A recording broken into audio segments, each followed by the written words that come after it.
राजस्थान के एक छोटे से गांव में अजीब दहशत फैली हुई थी।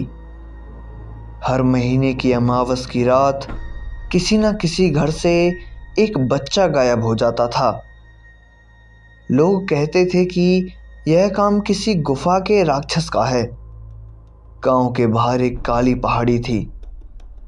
उसके बीचों बीच एक विशाल गुफा का मुंह खुला हुआ था, जैसे किसी जानवर का जबड़ा हो। गांव वाले दिन में भी उस तरफ नहीं जाते थे, क्योंकि गुफा से हमेशा गंदी दुर्गंध और सिसकियों जैसी आवाजें आती थीं। कहा जाता था कि रात के अंधेरे में जब बच्चे गहरी नींद में होते, तभी वह राक्षस उनके घरों में घुस जाता।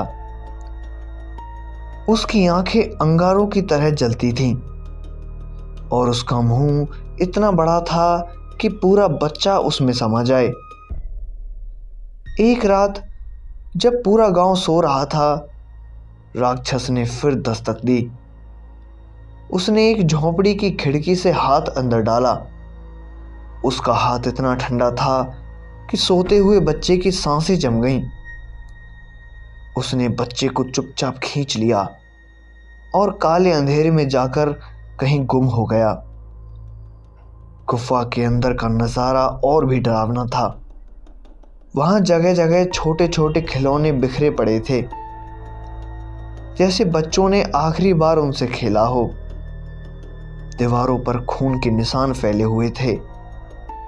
राक्षस ने बच्चे को जमीन पर पटक दिया और अपनी लंबी जीभ बाहर निकाली। अगले ही पल उसने उस बच्चे को जिंदा ही निगलना शुरू कर दिया। बच्चे की चीखें गुफा की दीवारों से टकरा टकरा कर पूरे जंगल में गूंज उठी, लेकिन गांव तक कोई आवाज नहीं पहुंची, क्योंकि कहते हैं वह राक्षस पहले चीखों को चूस लेता है।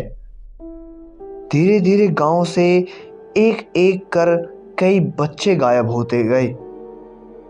हर माँ बाप ने दरवाजे बंद किए, ताले लगाए, पर राक्षस को रोक पाना किसी के बस की बात नहीं थी। वह रात की हवा की तरह घरों में घुसता और अपनी अगली बलि ले जाता। गांव वाले आज भी कहते हैं, अगर किसी रात जंगल की तरफ से बच्चों की रोने की आवाज आए, तो समझ लेना कि गुफा का राक्षस फिर भूखा है। तो दोस्तों, ऐसी ही डरावनी और रहस्यमयी कहानियों को जानने के लिए हमारे चैनल को सब्सक्राइब करें। मिलते हैं एक नई रहस्य और रोमांच से भरी एक नई खौफनाक कहानी के साथ। तब तक के लिए अलविदा।